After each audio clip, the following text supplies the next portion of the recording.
So if you clicked on this video, then maybe you have a flight coming up and you are terrified, or maybe you just have a fear of flying in general and you kind of want some tips.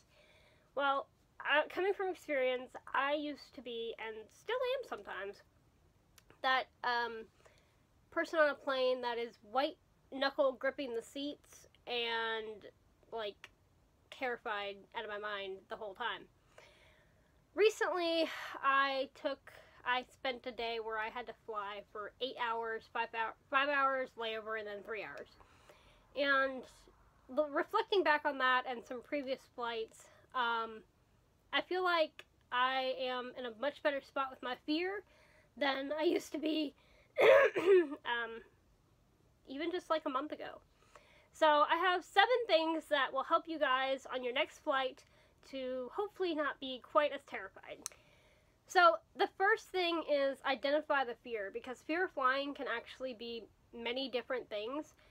It can be claustrophobia, it can be fear of death, it can be fear of, you know, being around people. So the very first thing you need to do is identify your fear. And what is it about flying that makes you so anxious? So for me personally, my fear is all about crashing. I fear that the plane's going to plummet from 30,000 feet and engine failure, wings falling off, you name it, I've thought of it. And so for me, my fear is fear of death. And of course, depending on the fear is going to depend on how you're going to deal with it in the air. But it's good to identify exactly what it is, because for me, you know, I used to always just be like, I have this fear of flying, but I never really stopped to think about what is it about flying that actually is scaring me? Like, why, what am I scared of? And as much as it's not very comfortable to think about, I don't prefer to think about plane crashing, it is nice to identify the fear, because then you can work forward onto step number 2. So after you kind of know what you're afraid of, then you can identify what triggers the fear. So identify what it is in the flying process that's triggering the fear. For me, my worst part is takeoff. I am absolutely terrified, and I think because for me, when I'm taking off, that is like the point of no return per se. The doors are shut, you're in the plane, you can't get off now until you land. But I know that my anxiety starts building up on the drive to the airport. It gets even more as I'm passing through security and I'm thinking about the plane, and, you know, security doesn't help because I'm thinking about, you know, terrorism and stuff like that. And then my fear peaks at takeoff. So identify the triggers by when does it start? Is it starting a month before your flight and you're thinking about it? Does it start the night before as you're getting ready for bed? Does it start once you get the airport or once you're on the plane? And so identify those triggers and be aware of them, because that's when the anxiety is going to start kicking in, and that's when your mind's going to start playing those little games with you. And my mind will play the, well, what if I'm this flight that crashes or whatever, or I'll think about, you know, plane crashes that have happened before, and just think about, well, what if that's me? And so I can identify when that's going to happen, and that's when I'm getting ready to go to the airport. And so I can kind of taper it back just a little bit and say, like, well, okay, I've thought this before, and I was fine. I've gone through security before, I was fine. I've gone through takeoff before, I was fine.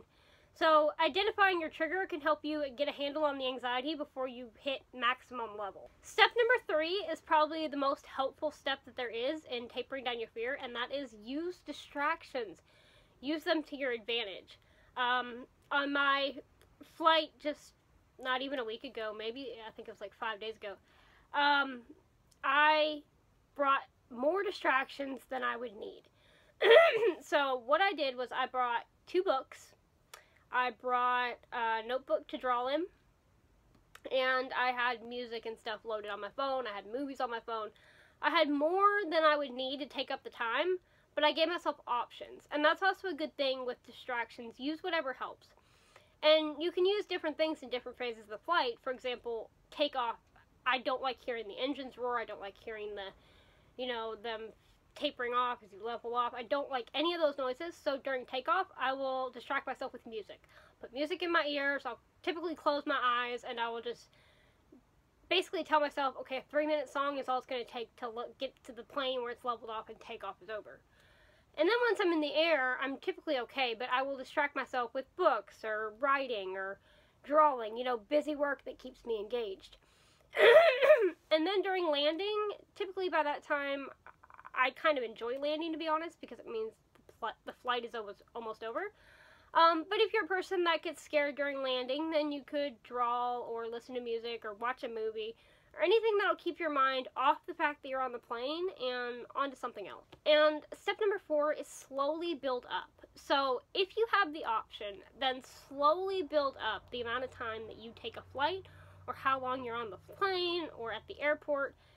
Maybe you could start out by simply picking up friends or loved ones at the airport. You know, offering to pick them up gets you into the airport environment without having to worry about actually getting on the plane. And once you're comfortable with being at the airport, then slowly build up. Maybe go on a short flight, a 30-minute flight, an hour flight, you know, something that is short and sweet and easy. Start by taking direct flights so you don't have to worry about changing planes or, you know, getting to your gate. And then once you're comfortable with all that, then you can start with the indirect flights, with the, if possible, you know, and then the longer flights, you know. If you'd asked me even a month ago if I would have gone on a 5-hour flight, no, not going to happen. But the flight before that one was an hour and a half, which was the longest I'd done before then, because before then it had been like an hour. So slowly build your way up into longer and longer times, and your comfort zone of how long you're on the plane will slowly increase as well. Step number 5 is to appreciate the small successes. You know, sometimes I will kind of put a downer on myself because I wasn't able to handle my anxiety. I was white-knuckle gripping the seat and, like, terrified out of my mind. And I felt like I kind of failed myself in a way. But that's, you know, this fear is not a failure if you get afraid. So remember to appreciate the small successes. Maybe you were able to step into the airport without feeling like you're going to faint. Maybe you were able to get through security without, you know, your heart pounding out of your chest. Maybe you were able to get on the plane without, you know, maybe you were able to get on the plane. Even that, I mean, small things. My recent small success was, besides takeoff, my other phobia is turning. I don't like when the plane turns. I feel like we're going to tip over. And on my first flight, I typically will not look out the window when we're turning. On my second flight, I made myself look out the window, just for a couple minutes, or a couple seconds, I mean. And I realized that, yeah, I still didn't like it, but I did it. I looked out the window, and then I looked away.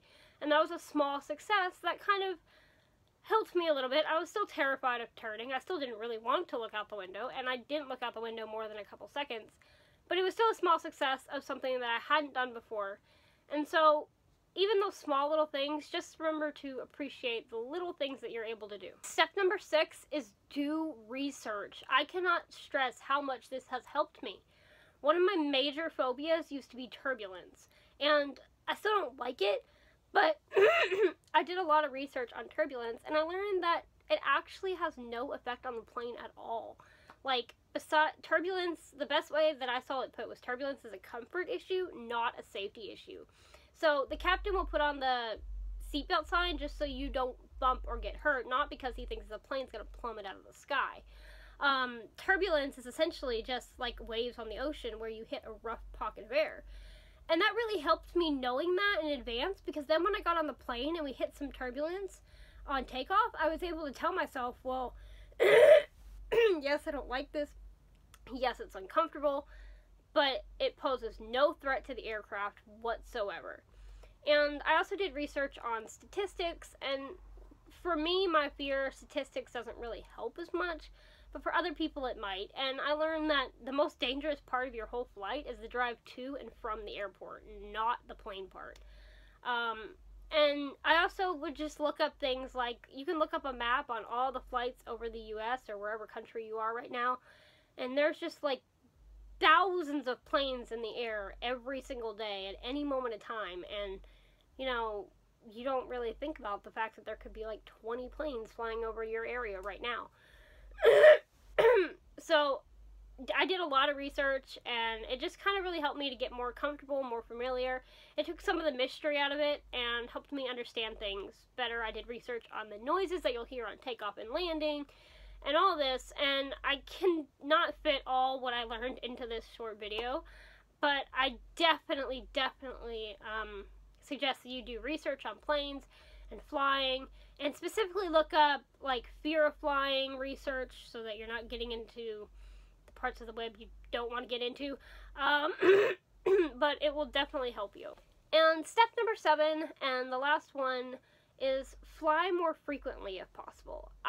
This past year I have flown more than I have ever. I've already flown 3 times this year, and that is a lot for me. You know, typically I would fly once every, like, what, 10 years or 5 years? So if at all possible, fly more frequently, because the more you face that fear, the more you get on the plane, the more times you get on the plane and get off, you'll realize that's another flight where I was safe, I faced my fears, and I made it through, you know, another airport experience. And so, if it's possible, I definitely suggest to fly more frequently, because it takes some of the, like, we get in a car basically every single day, and we don't think about it because we do it so frequently. You know, we don't get in a car and we think, oh, I hope today is not the day that I get into an accident. You know, we just buckle the seatbelt and we go. And so the more you fly, the more you'll not also sit down and think, I hope today is not the day we crash. You're just going to get on it and go, just like you would a car. So the more you can face your fear, the better. So I hope those tips were able to help you. I know that one YouTube video is not going to take away your fear, and it didn't for me either, but it is helpful to hear advice from other people, and especially the ones, for me personally, the ones that used to be afraid of flying or still are. I mean, I will not say that my fear is gone, because it's not, but it's a lot better than it used to be. So I hope that these were able to help you to have a more enjoyable flight. And remember that whether you're scared out of your mind or nonchalant, you still did it and you still got on the plane. So be proud of yourself, and happy flying, everyone.